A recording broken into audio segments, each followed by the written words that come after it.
Started. Thank you for joining today, the Brand Muscle webinar, The Future of Channel Marketing, 5 Trends That Will Change Everything.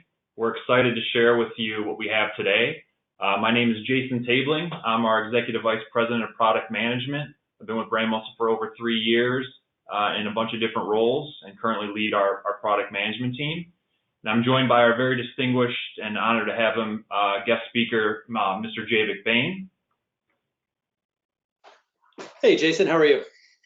I'm doing great, Jay. Thanks for joining me today. It's great to have you. Great to be here. So pretty simple agenda today. Jay and I are going to try and keep it conversational as we move through. We're going to give you a few of the macro trends that we're seeing in the market overall, and then we're going to walk through 5 channel trends that we are really watching. Jay's watching at Forrester, we're watching at Brand Muscle, and we think everybody listening today and that will hear this over the course of time should be paying attention to. And then we should have some time left at the end for Q&A. So let's jump right in. First macro trend I think is important to notice is consumers are paying attention and focusing a lot more on contextual clues like local. So we know mobile is growing exponentially, Jay, as we've seen, but not only that, but local mobile searches are growing faster, 50% year over year. I think this is interesting as consumers have those local expectations as they search. Yeah, and it's also interesting, you've got a picture of Google here, but Google and Facebook and some of the leaders in terms of advertising have always favored local. If 2 people were tied in terms of a search, the person that's a couple of miles down the road from you always wins organically and obviously through paid as well. So, it's interesting that these companies believe it. And, now we're seeing that vendors and brands alike are starting to believe, these numbers as well and starting to make some moves. Yeah.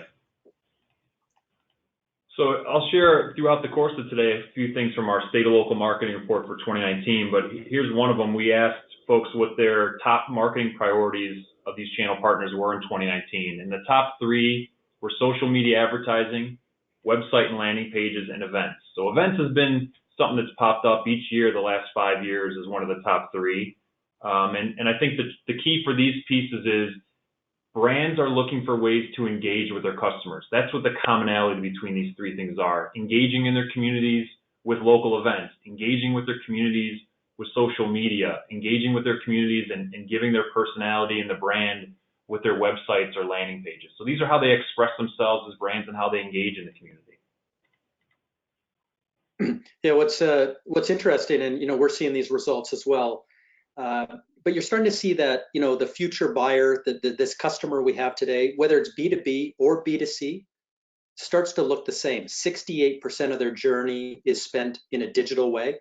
You're seeing vendors, you're seeing partners now start to really focus on that early part of the journey to make sure that when it gets to the point of vendor selection, that they've got the right content, they've got the right visibility and those things. But also what you see is, there's a blend of physical in here as well. There is the events and more traditional ways that you've got to balance in terms of making an impact, early and during that customer journey. Yeah, absolutely. Yeah, that mix of tactics is very, very important. I think we see that a lot. So the other thing we did this year in the State of Local Marketing, Jay, is we looked at the local marketing maturity matrix. We tried to bucket people and how sophisticated and mature they were. And what we found is people are very immature so far. 89% of people bucketed out and are disengaged in developing pieces. And I think this is something we'll talk more about is how they become more mature and what this relates to business results. But these local channel partners are still very unsophisticated. They have a long way to go. Yeah, absolutely. We've looked at this, multiple different ways. We looked by the 27 different industries. We looked at it via the demographics and firmographics, how old the firm was, how old the owner principal was. We looked at it, several different ways, but we came up with the same result.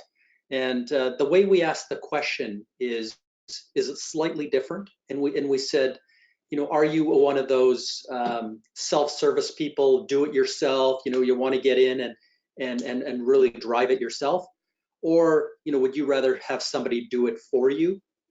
Or, kind of the fourth question we had was do it on behalf of you, which is a slightly different way to ask the question. But the answer was 2/3, 66% of all local businesses fall into the camp of do it for me or do it on behalf of me. I don't even want to see it. Just do it behind the scenes and, pass me the leads and whatever. But I was really surprised that, we're still at that stage. Yeah. Yeah, we've got some more topics on that later. So let's dive into the 5 trends. So all those macro trends, people trying to engage in communities, they still want people to do it for them, and consumers and platforms are rewarding local. So this is really important. And one of the things we wanted to start with in number 1 is closed loop analytics. So in our state and local marketing report, we looked at what types of ways are people measuring what they should do and planning what they should do. And what we found overwhelmingly was that they leveraged their past experience significantly more than an ROI analysis. And why is that? If you look on the right-hand side graph, even if you're a knowledgeable marketer, there's still 74 or 64% of people don't feel comfortable in how they're measuring ROI, even if they claim they're knowledgeable or they ranked out knowledgeable as marketers. And it's all the way down, to 86% for those that are just learning or it's not a focus. So they don't even know how to measure ROI. And that's why they rely on their past experience so much.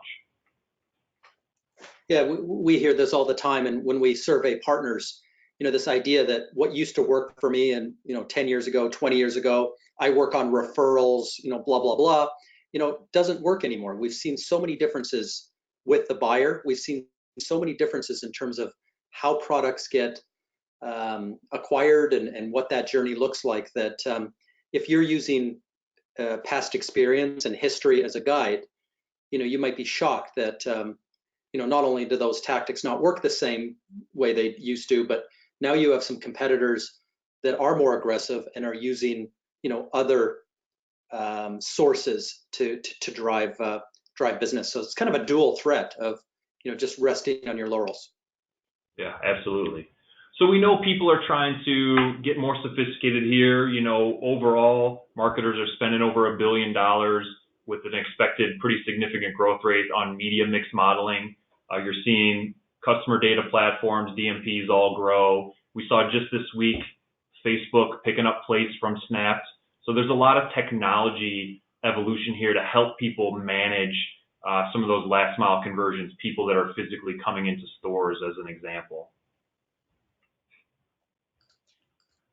Yeah, and what we're seeing that I did a big research paper on this, and one of the challenges is when you're selling to, through, and with people at a local level, is the data resides in different buckets, and over the course of the last few years, trying to get these buckets together to better inform the decisions you make and the tactics that you're using is really difficult. And it's a data problem, yes, it's an integration problem, but it's just a general problem with having dirty data, incomplete data, and the cleansing of that historically has been very manual. And there are companies that have thousands of people in low-cost jurisdictions that are manually correcting company names with a comma missing and locations with one number off. And now we're starting to see some automation and some AI in that area. The more places that you can actually collect the data and bring it together, it's becoming a huge competitive differentiator. You can actually inform your systems and drive a new level of automation that not only will improve your results, lower your costs, but also get an edge on the competition. So some really exciting things happening almost in real time in this space. And this is definitely something to watch in the next couple of years. Yeah, I think that's a good point. I mean, this slide is kind of a brand muscle approach right now.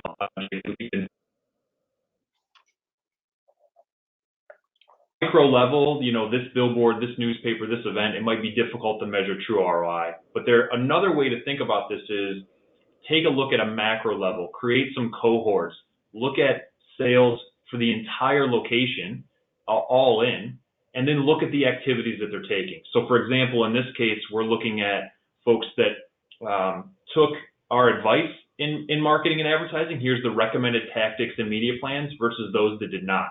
And between those two cohorts, we saw those that listened and followed the best practices that we were laying out had a 17% reduction in cost per sale, which generated another $4.5 million in revenue for them. So that's important in itself, but also arms that brand and their channel partners with data to encourage them to make some of these right decisions. And so there are lots of ways to do this, looking at people that maybe made a template or did an event or did a digital media campaign or the combination of any number of those things. But that's another way to solve this and help them close the loop. Yeah, it's a very quantitative way to look at it. We talked about past experience and working off history and resting on your laurels. Here is exactly in big black letters and numbers why not to. There is an advantage of taking advantage of best practices, taking advantage of the tools and techniques, and basically filling up your tool bag with everything, to be able to drive better results. And we're seeing this everywhere.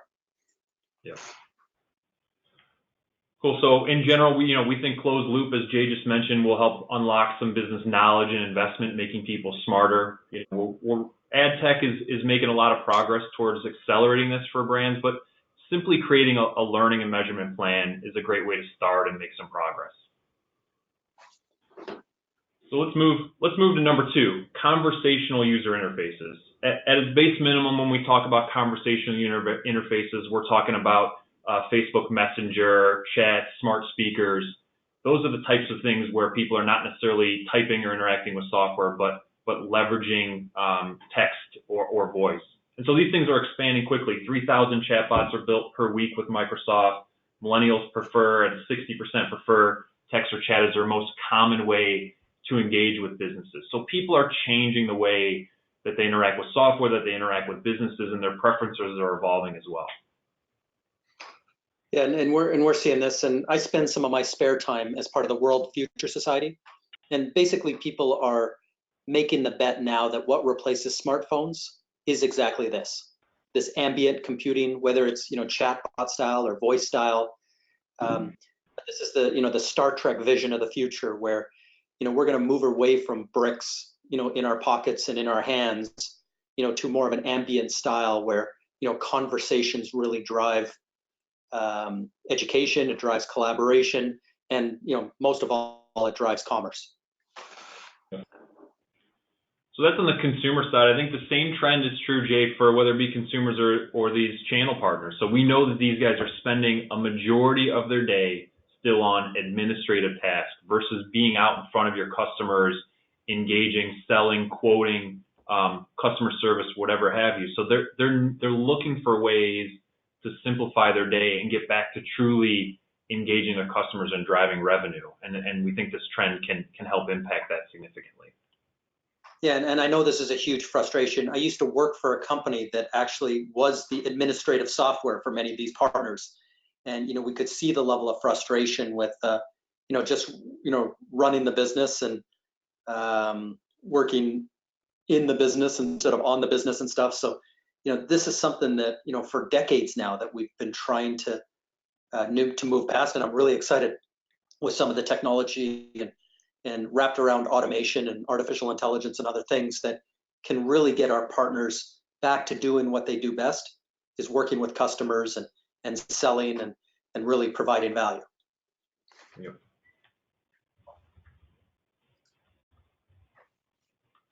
And still seems very early.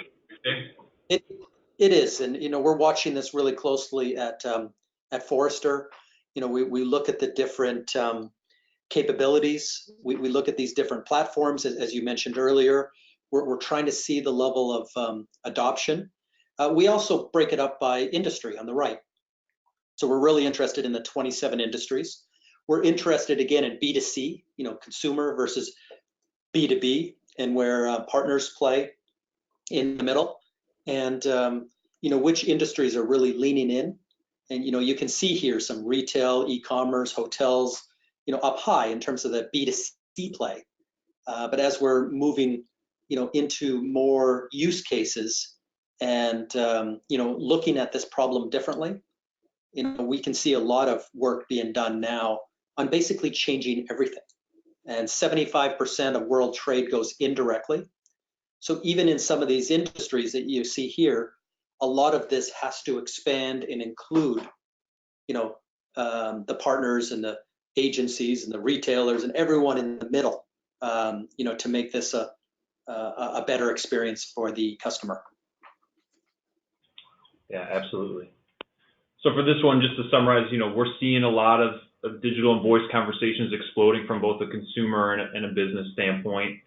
We want to help get channel partners focused on doing some of the right tasks, and it's still early. There's a lot of first mover advantage opportunity in conversational interfaces, and we'll talk more about that later in the webinar as we continue to discuss, but there's a lot of opportunity to get in early on this space. So trend 3, increased marketing intelligence. This was one of the most important findings that we had, and it makes sense based on what Jay and I have been talking about for the first 20 minutes or so, but in our local marketing maturity matrix, we took a look at these 5 buckets of maturity, and we said, how fast are these businesses growing year over year?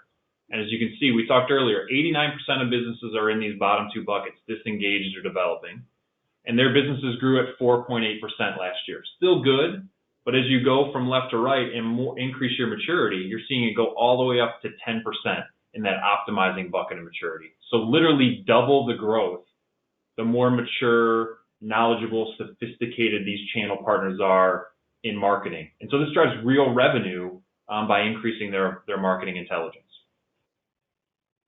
Yeah, the good news now is, it's very rare to find somebody who doesn't buy into the power of marketing.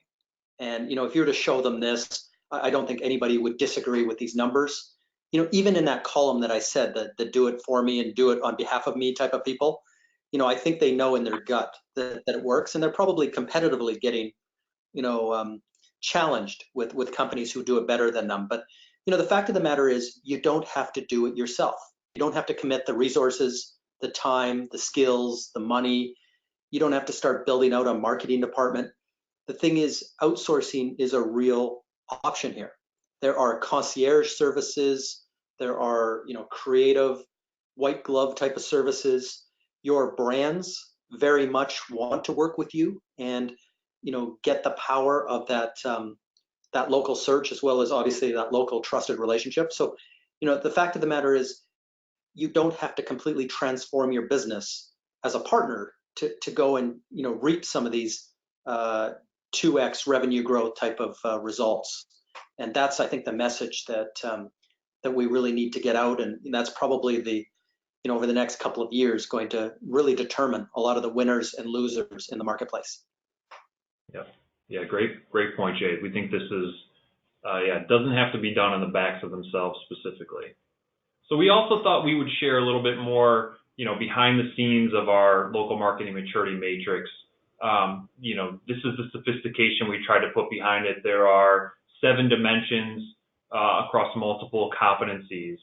And we can talk through more of this at a later date or with any of our clients, explain it in more detail. But essentially, what we've uncovered is that each individual area of maturity, there are certain things that if brands or marketers do, it accelerates them at a different rate. So I just tried to highlight real quick some of those that are executing and optimizing. And you can see some of those enablers of marketing spend doesn't really evolve somebody as much as it does on the content side. So those that are creating content that resonates with them and then moves up to personalize is really what helps jump people from executing to optimizing. So these are very detailed nuances, but there's a lot of thought behind this. And as we work together and expose those things to our clients and potential clients, there's ways to unlock these things and accelerate them a little bit more quickly. So the other thing I thought that was really interesting, Jay, we asked people if they could ask one question of a world-class marketer, what would they ask? And these are the top 10 questions that we got. And what I think is really interesting is 9 of these top 10 include the word how. People have moved beyond what and why, right? What should I be doing in marketing? Why should I be doing it? They understand that, to your point you made earlier, Jay. They understand that they should be doing it. Now it's how. How do I address a negative review? How do I get smarter with SEO? How do I use loyalty to drive business? These are the things that local channel partners are interested in doing. And I think it really demonstrates the point Jay just made as these folks, and shows where they are in their maturity and what they're trying to do. Yeah, I think this is this is really interesting that we've kind of turned, or maybe crossed the chasm, to use a cliche, but we're moving into a new world now of almost execution. And asking these questions, it's a curiosity now.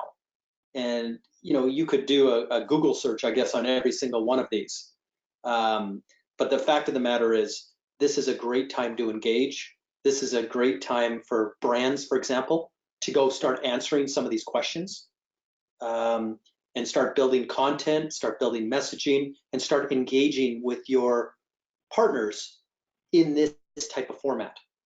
And I think going answer first will really drive some attention and get for example, the usage or the adoption of some of the tools up higher.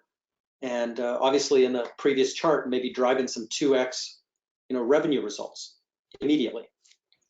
Yep. So quick plug, I guess, on this, Jay, you kind of teed it up nicely. On brandmuscle.com, we had our experts on the team, including myself and other key members, do a quick 1-2 minute video on how we would answer some of these questions at a very high level. So those that are listening in can go check those out and see what our point of view is. But it's a really great point. So in general, these folks want to know how to do things. Creating a smarter channel partner network for your brand will directly accelerate revenue growth. And when you talk about combining the closed loop, the metrics we have on increasing marketing intelligence, you can see ways to drive revenue. It's not always run an extra Facebook ad, right? There are other ways to grow revenue beyond just media pushes in market.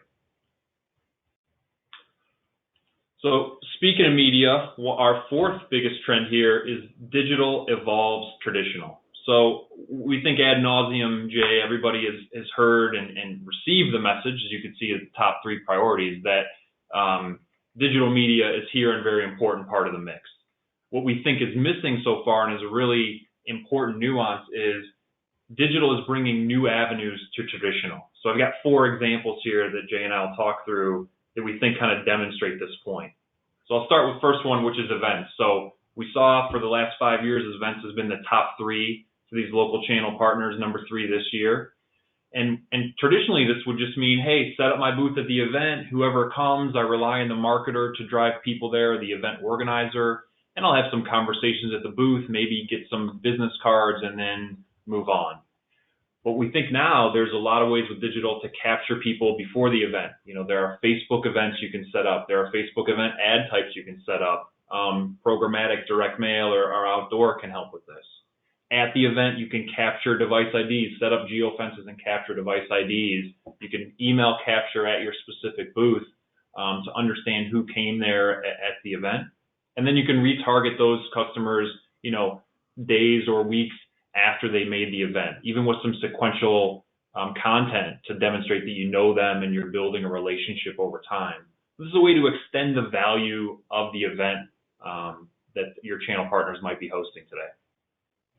Yeah, I love this. And I've become a connoisseur of events because as I look back, I've gone to probably roughly 50 shows a year for 25 years.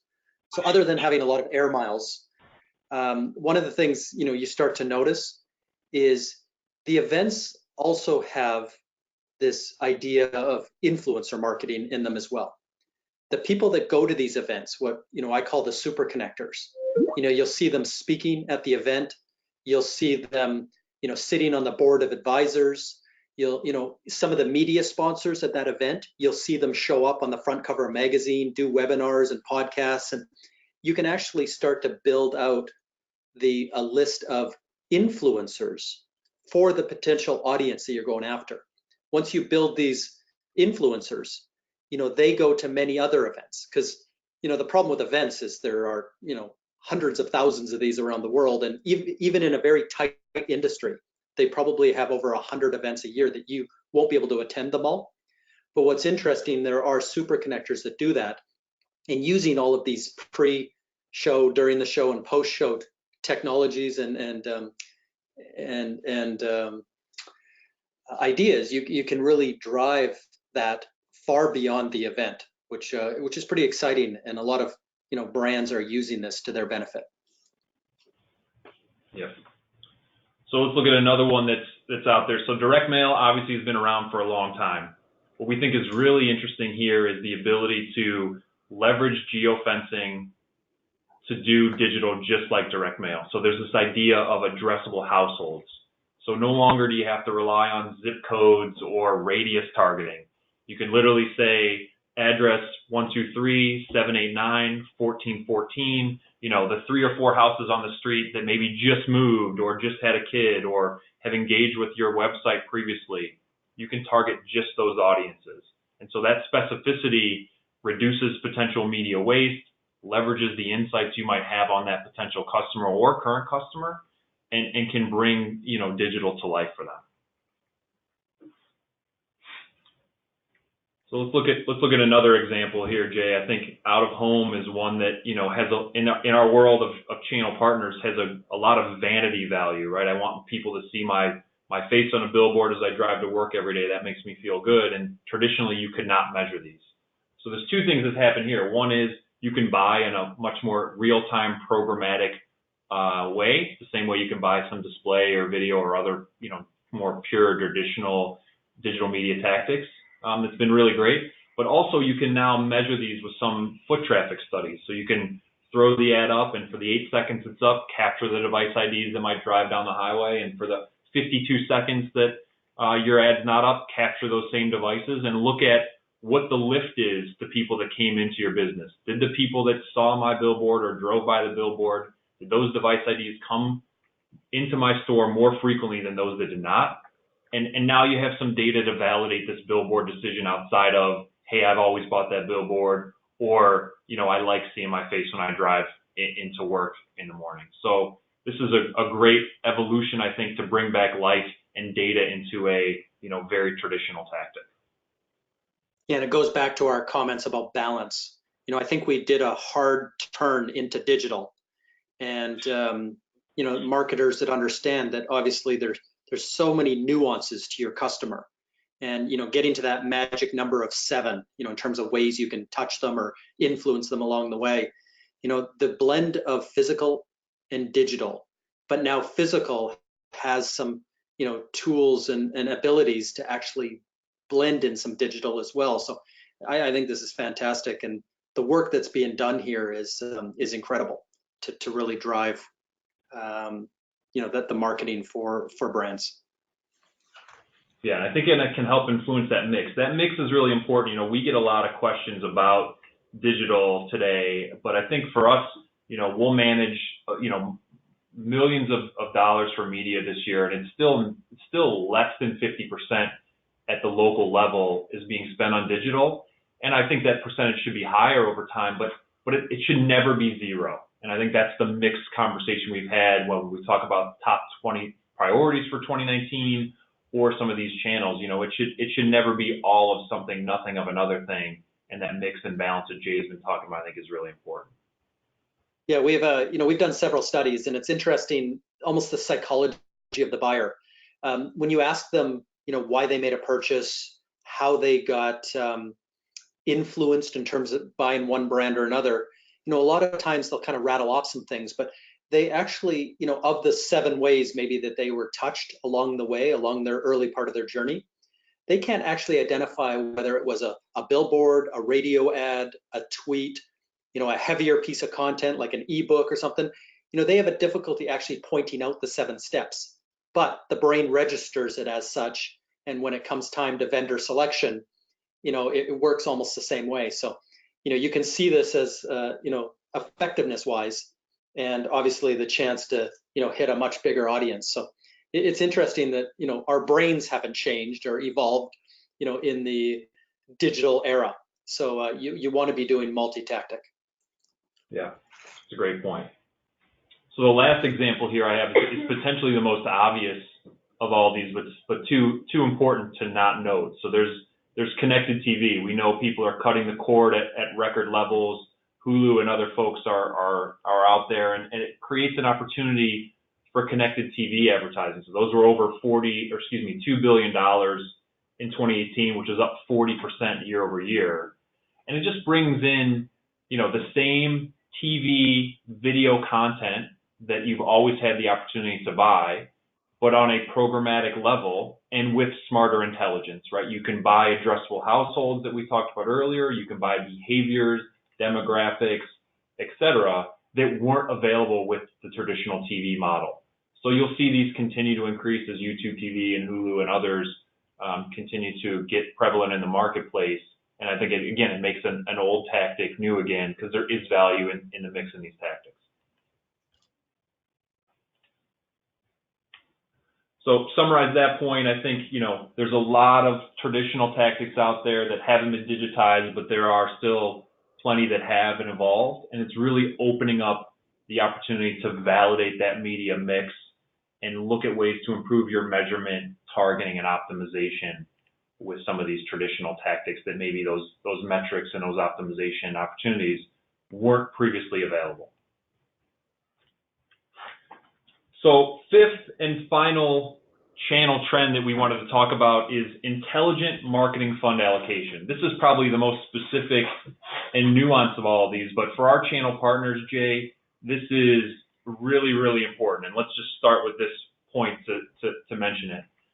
What we saw in our state and local marketing survey is those that have strong co-op programs from their corporate marketers grew their business 43% higher year over year than those that did not have that level of support. So we know that funding these opportunities from corporate and brand, and lots of you that are clients or listening have these programs, does directly impact business results.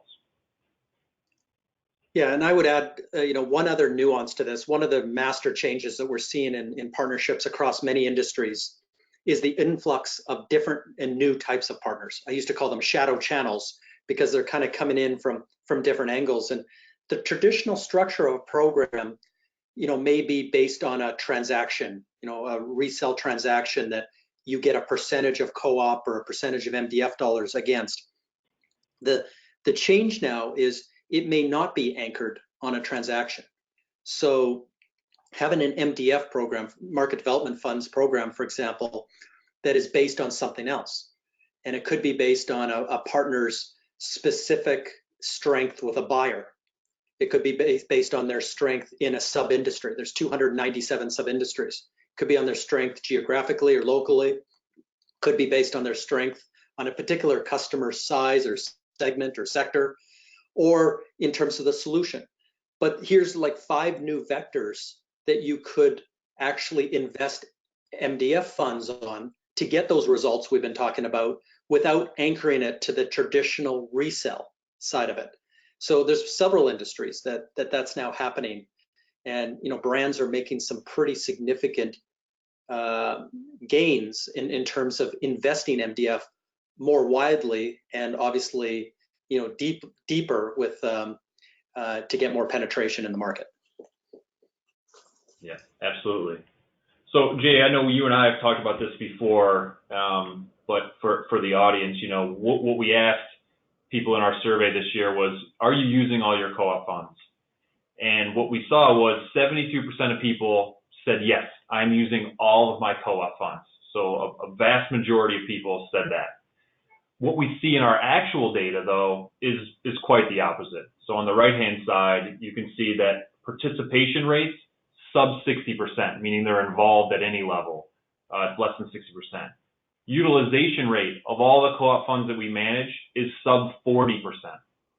So if we just talked earlier about the value of putting these funds into market and how important it is, and people think they're doing it, yet at the same time, our actual data would indicate that they are participating at a much lower rate and utilizing the funds at an even lower rate.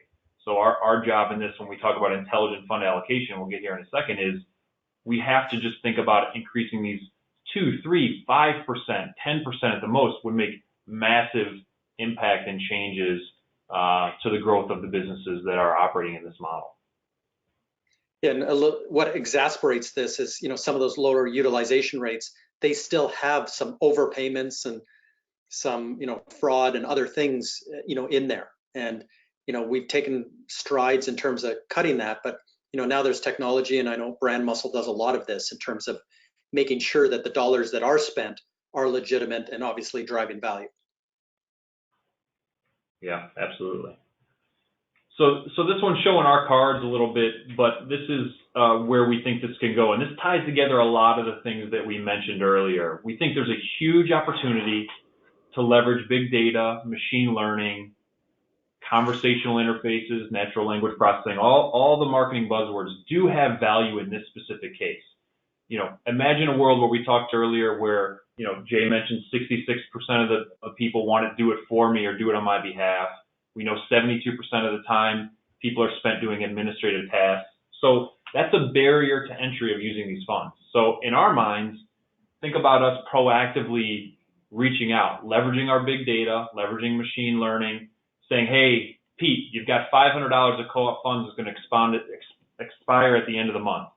Would you like to use them on these tactics? We've seen X% response rates from people just like you, right? We know this information, and sometimes we have to just surface it together, create the wisdom of crowds to make it easy for them and let them click a chat back or a text back saying, 1 for yes or Y for yes. And then that fund goes into market and we execute the campaigns. Tearing down some of these barriers, I think, is a real opportunity and a real trend in this space. I know we've been talking to you, Jay, about it. I think there's a couple really interesting pieces that can happen here for ourselves and expand beyond this. Yeah, absolutely. And you're an aggregator of this data, and there's no one at a local business in Wichita, Kansas, that would have access to the varied and amount of data that you have, and the ability to be predictive and prescriptive. And it gets to the point where a lot of stuff in marketing, we don't exactly know why a certain headline worked, or we don't know exactly why a certain tactic drove more than another. We could spend 6 months trying to study it, or in real time, we can offer it up to other local businesses that look like that one in Wichita, Kansas, and get some instantaneous results. This is the biggest change in marketing, and I'm really, really excited about this. We couldn't agree more with that. I think this is a huge opportunity for us as a business, for channel partners overall, and how they think about and aggregate their data and performance to take these actionable things. It could be, like-sized businesses, seasonality, various goals, urban, rural, historical performance, whatever these things are for your business can really help unlock some differentiators. Yeah, I'll say one final kind of funny story on that. There is a vendor that does call-outs, kind of power dialing. And after 9 billion phone calls a week, they kind of figured out, and they didn't know why, but if it was raining in Chicago and the Bears were playing that night, there was a 12% less chance that someone was going to pick up the phone. You could spend 6 months trying to study why, or you could look at every phone call and check the weather and check the NFL schedule. And if those things are happening, reroute the next call. And that's kind of what's happening in marketing today, is this idea that there's just so many variables. There's no way a human could go through all those variables. And sometimes there's no way we could explain why the weather and football would have any difference in the world, but we don't need to. We know that 12% is there, so we're going to get it to the best possible place and execute really in real time. Yeah, that's an awesome story. So takeaways for this one, right? We know that folks are not using their co-op funds to the level that they think they are or that brands want them to. And we also know that leveraging those funds directly leads to an increased revenue growth and increased performance. And the opportunity here is, as Jay just mentioned, surfacing some of those data and insights, leveraging what you know about the market and what these different vantage points and data points can tell you, can unlock some of these insights and really take advantage of the market. So that's it, right? Those are the 5 big trends for us. Just to summarize: closed loop analytics, tying together marketing with end sales; conversational user interfaces, having that software fade into the background a little bit and making it easier to engage, not requiring them to learn a new software tool, but letting them ask Alexa or Facebook Messenger or Slack or wherever they might engage to make some of these transactions. Increasing marketing IQ, we saw people that were more sophisticated in the maturity matrix grew their businesses twice as fast as those that did not. Digital evolution of traditional tactics, getting some data and measurement into those old school out of home, direct mail, et cetera, that maybe you couldn't before. And the most recent one we talked about, intelligent marketing fund allocation. So those are the key things we're watching.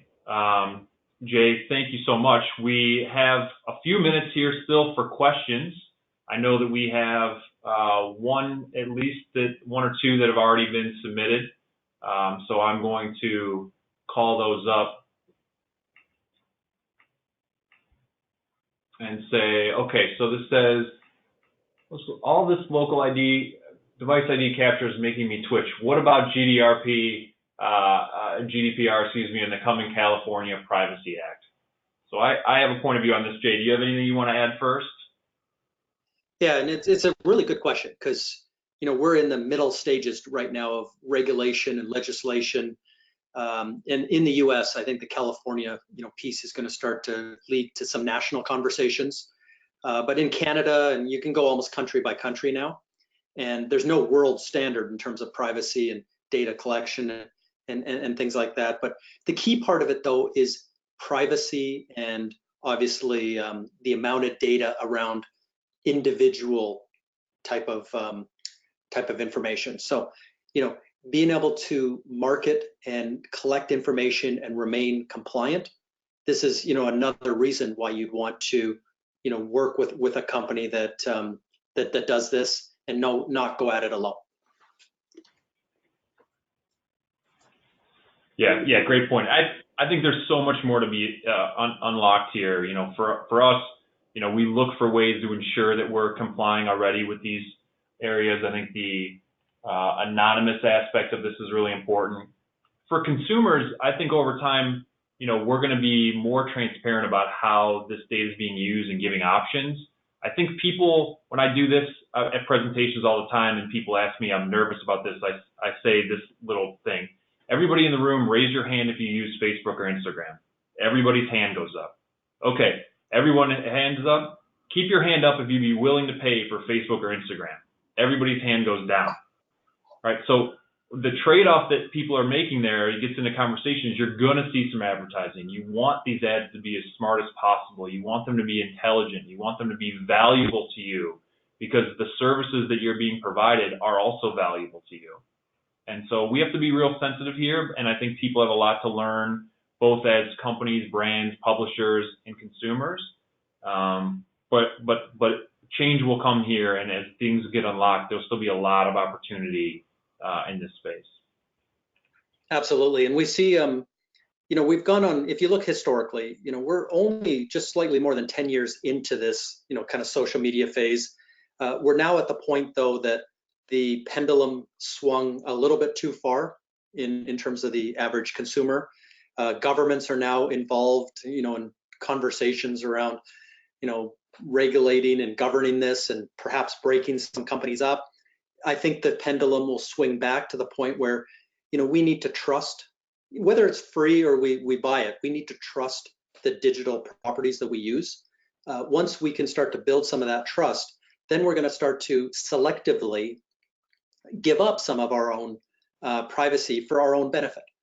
When I'm in the buying journey for something, it is to my benefit that those brands that represent that, know that, and in a less spammy and more high value way can help me along my journey.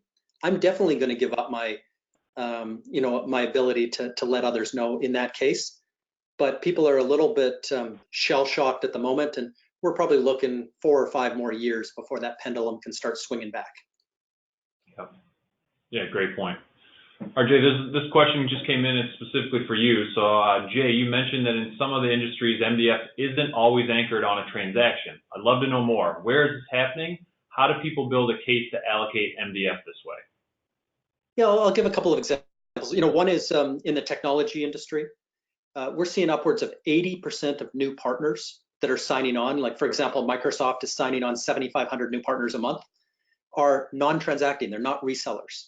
They're working with customers before the transaction, obviously after the transaction. Most industries have moved into a subscription model so that it's not a one-time transaction anyway. It's a bunch of renewals and retention. So the shift is moving a little bit away from resell in several industries and into this mode of, downstream services. So in those worlds, I'll give another example. Salesforce last week said that, they want to double the size of their company in 4 years. They're going to require 250,000 new partners to do that. But what's interesting is at the same time they're doing that, they're shutting down their resale program to basically say 100% of these new, hundreds of thousands of partners are going to be non-transactional. But they're very interested, when I said those 5 vectors, of working with partners that are good with a particular type of buyer, good in an industry, very good in a certain geography, good in a certain size of customer, or really good in a certain, technology area that Salesforce works in. So that's where they're going to apply MDF, but it's not going to anchor against the transaction. It's going to anchor against the opportunity. Great. Okay, no, just 2 more, I think, right now, unless more come in, but I got 2 more, Jay. This one, I think we answered a little bit, but just to say it, and I'll go first. Are traditional tactics that are becoming more digital a replacement for my traditional media? And I think Jay and I mentioned this a couple different ways, but to address it, there's a lot of media mix that needs to occur and be tested. So one of the things we're doing as we go back to closed loop analytics is looking at businesses and their growth at a macro level, store A, B, C, D, and what actions did they take? And of those actions, what things are indicating success? So did somebody that did a billboard and an event and a, Facebook buy, if they posted 2 times a week versus 6 times a week, which one of these businesses is growing more quickly, and try to understand why at a more detailed level. But you don't want to replace a lot of those. You want to continue to get smarter. Traditional is an important point to making buying decisions and should not come out of your total media mix. It's finding the right thing for you and where your customers are spending their time and how they're making decisions that should be driving your media mix overall. And we see that as well. Like on the digital side, there might be upwards of 30 different vehicles that you're using, and we'll always get this people asking, shouldn't I really focus on fewer and hit more home runs? And in the world of digital today, it's actually more about singles. So you'll get an example, for example, of a customer in a certain industry that Twitter is driving 2% of their overall results, and they'll say, why are we spending the time? Why are we investing there? Can we move this and make something better? But then you look in the data, and that 2% is actually growing the fastest of any of the other 29 vehicles.